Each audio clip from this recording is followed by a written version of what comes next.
रिद्धिमा ये सोच ही रही थी कि तभी सर्वेंट उसे लंच के लिए बुलाने आ गया। रिद्धिमा ने फिर से बस थोड़ा ही खा लिया और बाद में वॉशरूम में जाकर उल्टी कर दी।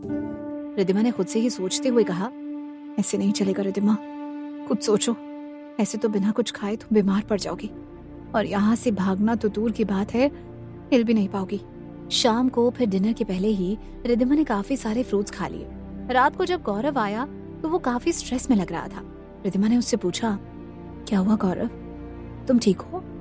जिस पर गौरव ने कहा, मैं ठीक हूँ रिद्धिमा, बस ऋषित ने मेरे लिए बहुत सारी प्रॉब्लम्स खड़ी कर दी हैं। ये सुनकर रिद्धिमा सोच में पड़ गई और उसे ऐसे देख गौरव ने रिद्धिमा को दिलासा देते हुए कहा, तुम इस बारे में फिक्र मत करो, मैं सब संभाल लूंगा। तभी सर्वेंट ने उन दोनों को डिनर के लिए बुलाया।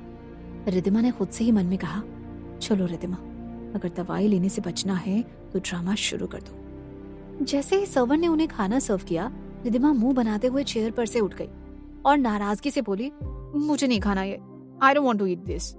गौरव ने हैरानी से पूछा, क्या हुआ रिद्धिमा, तुम उठ क्यों गई? रिद्धिमा और ज्यादा चिढ़ते हुए बोली, मैंने इन्हें पंजाबी डिश बनाने को बोला था और ये देखो ये क्या बनाया, ये किस एंगल से पंजाबी डिश लग रही है। सब लोग हैरान रह गए थे क्योंकि रिद्धिमा को कभी भी उन्होंने ऐसे गुस्से में नहीं देखा था। गौरव ने रिद्धिमा को समझाते हुए कहा, रिद्धिमा, ये कुक यहाँ के लोकल हैं, आई मीन सब ऑस्ट्रेलियन हैं, तो ये पंजाबी डिशेस कहाँ से बनाएंगे? रिद्धिमा चिढ़ते हुए बोली, पर मैं ये खाकर बोर हो गई हूँ, इसलिए अब मैं ये सब नहीं खाऊंगी। गौरव ने परेशान होते हुए कहा, क्या, लेकिन बिना खाए कैसे चलेगा? जिस पर रिद्धिमा ने फौरन जवाब दिया, अपने लिए खाना मैं खुद ही बना लिया करूंगी। लेकिन गौरव भी कुछ कम स्मार्ट नहीं था। वो ये बात समझ चुका था कि अगर रिद्धिमा खुद बनाएगी तो उसके खाने में दवाई मिलाने के चांस उन लोगों को नहीं मिलेगा। इसलिए कुछ सोचते हुए गौरव ने कहा, ओके, तुम्हें ये नहीं खाना तो मत खाओ, लेकिन तुम्हें कुछ भी बनाने की जरूरत नहीं है। गौरव ने सोचा कि कभी बेवजह किसी से बदतमीजी से बात ना करने वाली रिद्धिमा आज इतना गुस्सा हो गई थी तो ऐसे बर्ताव कर रही थी, मतलब सच में रिद्धिमा इस खाने से बहुत बोर हो गई होगी। इसलिए गौरव ने अपने असिस्टेंट की तरफ मुड़ते हुए ऑर्डर दिया, नए कुक का इंतजाम करो जो रिद्धिमा के लिए स्पेशल पंजाबी खाना ही बनाएगा। हितेन ने धीरे से कहा, जी सर। ये कहते हुए हितेन काम में लग गया। गौरव ने रिद्धिमा को मनाते हुए कहा, चलो आज के दिन तो खा लो रिद्धिमा। जिस पर रिद्धिमा ने नाराज होते हुए कहा, नहीं, मेरा मन नहीं है। ये बोलकर रिद्धिमा अपने कमरे में चली गई। रिद्धिमा अपने कमरे में सोने का ड्रामा करने लगी कि तभी गौरव दूध का गिलास लेकर आया। रिद्धिमा समझ गई कि आज दूध के गिलास में ही दवाई मिलाई गई होगी। प्यार से गौरव ने रिद्धिमा को दूध पिलाते हुए कहा, तुमने खाना नहीं खाया, ठीक है, पर दूध पी लो। देखो कल से कुक का इंतजाम हो जाएगा तो वो अच्छा पंजाबी खाना बनाएगा, बिल्कुल जैसा तुम्हें पसंद है वैसा, लेकिन तुम्हें दूध तो पीना ही पड़ेगा। रिद्धिमा भी उसके सामने ज्यादा मना नहीं कर पाई और उसने दूध भी पी लिया। गौरव के जाने के बाद रिद्धिमा ने वॉशरूम में जाकर फिर से उल्टी कर दी और फिर वापस आकर सोने की कोशिश करने लगी। रिद्धिमा ने खुद से कहा, अच्छा है कि तूने शाम को कुछ फ्रूट्स खा लिए रिद्धिमा, वरना आज तो तू भूखे पेट ही सोती। हे भगवान, मैं ऐसे कितने दिन तक करूंगी? बस कुछ करके कल डॉक्टर से मिलना ही होगा। कुछ सोचो रिद्धिमा। ऐसे ही सोचते हुए रिद्धिमा सो गई।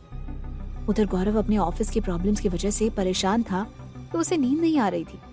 फिर गौरव ने सूरज को फोन किया। सूरज ने फोन पर गौरव से कहा, तुम फिक्र मत करो गौरव, मैंने यहाँ पर सब सेट कर दिया है। बस एक बार हमें ऋषित के डॉक्टर का स्टेटमेंट मिल जाए तो फिर बाजी हमारी होगी और मैं बस वही करने लगा हूँ, तो तुम स्ट्रेस मत लो, ये काम भी 2-3 दिनों में ही हो जाएगा। ये सुनकर गौरव का टेंशन आखिरकार कम हुआ और वो सो गया। अगले दिन सुबह गौरव अभी उठा भी नहीं था कि उसका असिस्टेंट हितेन आ गया था। गौरव को नींद से उठाकर हितेन ने उसे एक और बुरी खबर दे दी कि उनके मुंबई के ब्रांच में कुछ बहुत बड़ी प्रॉब्लम हो गई थी। गौरव चिल्लाकर बोला, डैम इट, इस ऋषित अरोड़ा ने तो मेरा जीना हराम कर दिया है। हितेन ने कहा, सर, ऋषित अरोड़ा को बाद में देखा जाएगा, पहले ये प्रॉब्लम सुलझाना जरूरी है और उसके लिए आपका मुंबई आना बहुत जरूरी है सर। ये सुनकर गौरव सोच में पड़ गया। ऋषित खुद यहाँ सिडनी आ चुका था और निशान भी था उसके साथ, और ऐसे में वो रिद्धिमा को यहाँ विला में छोड़कर कैसे जा सकता था। ऋषित जरूर रिद्धिमा से मिलने की कोशिश करेगा, लेकिन उसका मुंबई जाना भी उतना ही जरूरी था। इसलिए गौरव ने रिद्धिमा की सिक्योरिटी और कड़ी कर दी। रिद्धिमा के लिए उसने एक नए कुक की अपॉइंटमेंट तो करने को बोला था, इसलिए रिद्धिमा को दवाई लेने का कोई और तरीका सोचते हुए गौरव ने सर्वेंट को रिद्धिमा को रोज सुबह शाम दूध में मिलाकर वो दवाई देने को कहा और फिर गौरव इंडिया जाने की तैयारी करने लगा। रिद्धिमा उठकर लिविंग रूम में आई तो उसे पता चला कि गौरव इंडिया जा रहा था। रिद्धिमा ने हैरानी से पूछा, लेकिन गौरव इसे अचानक क्या हुआ? गौरव ने प्यार भरी आवाज में कहा, मेरी कंपनी में कुछ प्रॉब्लम हो गई है तो उसके लिए मेरा मुंबई जाना बहुत जरूरी है, लेकिन स्वीटहार्ट मैं जल्दी ही वापस आऊंगा। रिद्धिमा ने बस ओके में सर हिलाया। गौरव ने रिद्धिमा का हाथ पकड़ते हुए कहा, लेकिन मुझसे वादा करो कि तुम अपना ख्याल रखोगी और रोज सुबह शाम दूध पियोगी। रिद्धिमा ने मुंह बनाते हुए कहा, मैं अपना ख्याल तो रख लूंगी गौरव, लेकिन दूध क्यों? मुझे दूध पीना पसंद नहीं है। गौरव ने रिद्धिमा को समझाते हुए कहा, हाँ मुझे पता है कि तुम्हें दूध ज्यादा पसंद नहीं है, लेकिन अभी भी तुम्हें वीकनेस है तो तुम्हें रोज दूध पीना होगा, वादा करो। गौरव ने जब ऐसा कहा तो रिद्धिमा समझ गई कि शायद रोज दूध में ही दवाई मिलाकर उसे पिलाने का गौरव का प्लान था। गौरव को शक ना हो इसलिए रिद्धिमा ने मुस्कुरा कर कहा, ठीक है तुम कह रहे हो तो मैं पी लिया करूंगी। गौरव ने भी मुस्कुरा कर कहा, ये हुई ना बात। गौरव को खुशी हो रही थी कि रिद्धिमा उसकी हर एक छोटी बड़ी बात अब मानने को तैयार थी। तभी रिद्धिमा ने मीठी आवाज में कहा, गौरव तुम अभी जा रहे हो तो मुझे मॉल में ड्रॉप कर दो ना, मैं बोर हो गई हूँ तो मुझे कुछ शॉपिंग करनी है। ये सुनकर गौरव ने सीरियस होकर कहा, लेकिन रिद्धिमा ये कैसे हो सकता है? मुझे जाने के लिए देर हो रही है और तुम्हें शॉपिंग पर मैं अकेले तो नहीं छोड़ सकता ना। वो ऋषित तुम्हारे साथ कभी भी कुछ भी कर सकता है। रिद्धिमा ने आंखों में पानी लाते हुए कहा, गौरव मैं सब कर लूंगी ना, तुम्हें रुकने की जरूरत नहीं है, तुम बस मुझे ड्रॉप करके एयरपोर्ट चले जाना। मैं ये सारे ड्रेसेस पहनकर बोर हो गई हूँ और पिछली बार जब मैं शॉपिंग पर गई थी तब मैंने सब मैटरनिटी ड्रेसेस खरीद ली थी, तो मेरा मिसकैरेज हो गया है तो ये ड्रेसेस किसी काम की नहीं है और मैं उस ऋषि से बात भी नहीं करूंगी। मैं तुमसे मांग ही क्या रही हूँ, बस शॉपिंग पर ही तो जाना है। रिद्धिमा की आंखों में पानी देख गौरव का दिल भी पिघल गया। उसने सोचा कि रिद्धिमा बस शॉपिंग पर ही जाना चाहती है। आगे रिद्धिमा की बात मानते हुए गौरव ने कहा, अच्छा ठीक है तुम मेरे साथ चलो, मैं तुम्हें मॉल में ड्रॉप कर दूंगा। फिर मैं एयरपोर्ट चला जाऊंगा और तुम्हारे साथ हितेन और गार्ड्स भी रहेंगे। रिद्धिमा ने गौरव के गले लगते हुए कहा, थैंक यू सो मच। गौरव ने भी खुशी से रिद्धिमा को गले लगा लिया। रिद्धिमा जल्दी ही तैयार हो गई। उसने कल डॉक्टर से अपॉइंटमेंट लेते वक्त ही ये पता लगा लिया था कि मॉल के साइड वाले बिल्डिंग में ही वो हॉस्पिटल था, इसलिए मॉल जाने के बहाने वो हॉस्पिटल जाकर डॉक्टर से मिल लेगी। लेकिन अब गौरव ने हितेन और गार्ड्स को भी उसके साथ जाने को बोल दिया था, तो रिद्धिमा को उनसे भी छुटकारा पाना होगा। यही सोचते हुए रिद्धिमा गौरव के साथ कार में बैठ गई। रिद्धिमा ने धीरे से कुछ सोचते हुए गौरव की तरफ देखा और पूछा, वो गौरव मेरा कार्ड कहाँ है? मतलब डेबिट कार्ड, क्रेडिट कार्ड, मैं शॉपिंग कैसे करूंगी? गौरव ने उसके सवाल का जवाब दिए बगैर अपना कार्ड उसे देते हुए कहा, अरे मेरा कार्ड ले लो ना। गौरव ने उसका पिन भी रिद्धिमा को बताया, लेकिन रिद्धिमा ने वो कार्ड नहीं लिया और उसने सवालों भरी निगाहों के साथ उससे पूछा, लेकिन तुम्हारा कार्ड क्यों? मेरे पास कुछ नहीं है, मेरे पैसे, कार्ड्स कुछ तो होगा ही ना गौरव। जिस पर गौरव ने रिद्धिमा को दिलासा देते हुए कहा, वो एक्चुअली स्वीटहार्ट तुम्हारा अकाउंट कई दिनों से यूज नहीं हुआ ना, तो इसलिए सब क्लोज हो गया है, पर तुम स्ट्रेस मत लो, जैसे ही मैं वापस आऊंगा ना हम ये सारा काम कर लेंगे, फिर तुम अपना अकाउंट यूज कर लेना। रिद्धिमा को ये सारी बात बहुत अटपटी लग रही थी, लेकिन उसने बस ओके में सर हिलाया और गौरव के हाथ से उसका कार्ड ले लिया। गौरव अच्छे से जानता था कि रिद्धिमा कितनी सेल्फ रिस्पेक्ट रखने वाली लड़की थी। उसको ये बात जरूर खटक रही होगी कि उसके पास अपने पैसे नहीं थे और उसे अपने बॉयफ्रेंड के पैसों पर जीना पड़ रहा था, लेकिन गौरव भी इस मामले में कुछ नहीं कर सकता था क्योंकि रिद्धिमा का पासपोर्ट और बाकी डॉक्यूमेंट्स रिद्धिमा ऋषित अरोड़ा के नाम से था। उसका बैंक अकाउंट भी इसी नाम से था और गौरव किसी भी हालत में रिद्धिमा को ये पता नहीं चलने दे सकता था कि ऋषित अरोड़ा उसका पति था।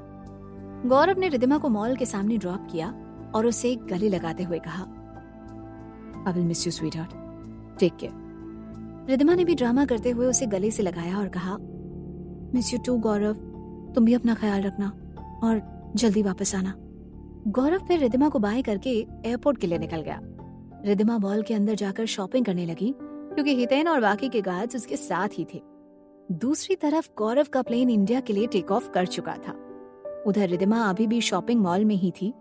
तभी उसने देखा कि 11 बजने को बस 15 मिनट बाकी थे। 11 बजे तक उसे डॉक्टर से मिलने हॉस्पिटल पहुंचना होगा। रिद्धिमा खुद से ही बुदबुदाते हुए बोली, गौरव से तो छुटकारा मिल गया, लेकिन अब ये गार्ड्स और ये हितेन से कैसे पीछा छुड़ाऊं? कुछ सोचते हुए रिद्धिमा लेडीज इनरवेयर के ब्रांड के शॉप में जाने लगी और फिर घूरते हुए हितेन और गार्ड्स की तरफ देखने लगी। अब तुम लोग क्या मेरे साथ यहाँ पर भी आओगे? हितेन को एहसास हुआ कि वो लेडीज इनरवेयर की दुकान थी। वो शर्मिंदा होते हुए बोला, सॉरी मैडम, हम आपका बाहर ही वेट करते हैं। हितेन ने गार्ड्स को भी थोड़ा साइड में जाकर वेट करने को कहा। रिद्धिमा शॉप के अंदर चली गई और कुछ ही पलों में जब रिद्धिमा ने देखा कि गार्ड्स और हितेन अब उसे नहीं देख सकते थे, तो रिद्धिमा शॉप से बाहर निकल आई और उनकी नजरों से बचकर मॉल के दूसरे फ्लोर पर आ गई। रिद्धिमा को इस बात का एहसास था कि अगर उसने हॉस्पिटल में गौरव के कार्ड से पेमेंट किया तो गौरव को पता चल जाएगा कि वो हॉस्पिटल गई थी। इसलिए रिद्धिमा ने जल्दी से मॉल में जो एटीएम मशीन था वहां से कैश निकाल ली और फौरन मॉल के बाहर निकलकर हॉस्पिटल पहुंच गई। तब तक रिद्धिमा के अपॉइंटमेंट का भी वक्त हो गया था। रिद्धिमा का इंतजार आखिरकार खत्म हुआ और वो डॉक्टर के कैबिन में बैठी थी। रिद्धिमा ने डॉक्टर को सब कुछ बताया कि उसे अपनी बीती जिंदगी का कुछ भी याद नहीं, और रिद्धिमा ने डॉक्टर को उन दवाइयों के नाम भी दिखाए जो गौरव उसे दे रहा था। उन दवाइयों के नाम से डॉक्टर को पता चल गया कि रिद्धिमा के साथ क्या हुआ था। डॉक्टर ने रिद्धिमा को साफ साफ बताया कि ये जो दवाइयां रिद्धिमा को दी जा रही थी, उन दवाइयों में एक खास तरह का ड्रग इस्तेमाल किया जाता था जिससे इंसान की मेमोरी पर असर होता था और इंसान अपनी याददाश्त खो बैठता था। डॉक्टर ने रिद्धिमा को ये भी बताया कि इस ड्रग से काफी साइड इफेक्ट्स भी थे और उन्हीं में से एक था उसका मिसकैरेज होना। मतलब रिद्धिमा का मिसकैरेज भी इन्हीं दवाइयों के साइड इफेक्ट्स की वजह से हुआ था। रिद्धिमा खुद के इमोशन और कंट्रोल नहीं कर पाई और उसकी आंखों से आंसू बहने लगे। गौरव की वजह से उसने अपने बच्चे को खो दिया। उसे अपने बीते कल का कुछ भी याद नहीं था और इन सब की वजह गौरव था। रिद्धिमा को अब गौरव पर बहुत गुस्सा आ रहा था कि गौरव आखिर चाहता क्या था, क्यों उसकी पहचान छुपा रहा था, क्यों उसकी याददाश्त मिटा देना चाहता था, क्यों उसने रिद्धिमा का मिसकैरेज होने दिया। उसे तो इसके साइड इफेक्ट्स के बारे में पता होगा ही। रिद्धिमा की आंखों के आंसू बहते देख डॉक्टर ने उसे सांत्वना दी और रिद्धिमा को बताया कि ये ड्रग्स और ये दवाइयां बैन की गई थी, इसलिए अगर कोई डॉक्टर उसे ये दवाइयां प्रिस्क्राइब कर रहा था तो रिद्धिमा को उसके खिलाफ पुलिस कंप्लेंट कर देना चाहिए और उस डॉक्टर को पकड़कर उसकी सजा दी जाएगी। रिद्धिमा ने अपने आंसू पोंछे और दिल ही दिल में ये फैसला लिया कि वो ना तो उस डॉक्टर को छोड़ेगी और ना ही गौरव को, और वो उन्हें उनके किए की सजा जरूर दिलाकर रहेगी। अब क्या करेगी रिद्धिमा? वो गौरव से अपना बदला कैसे लेगी? क्या होगा आगे जानने के लिए सुनते रहिए क्यों दर्द है इतना इश्क में, सिर्फ पॉकेट FM पर।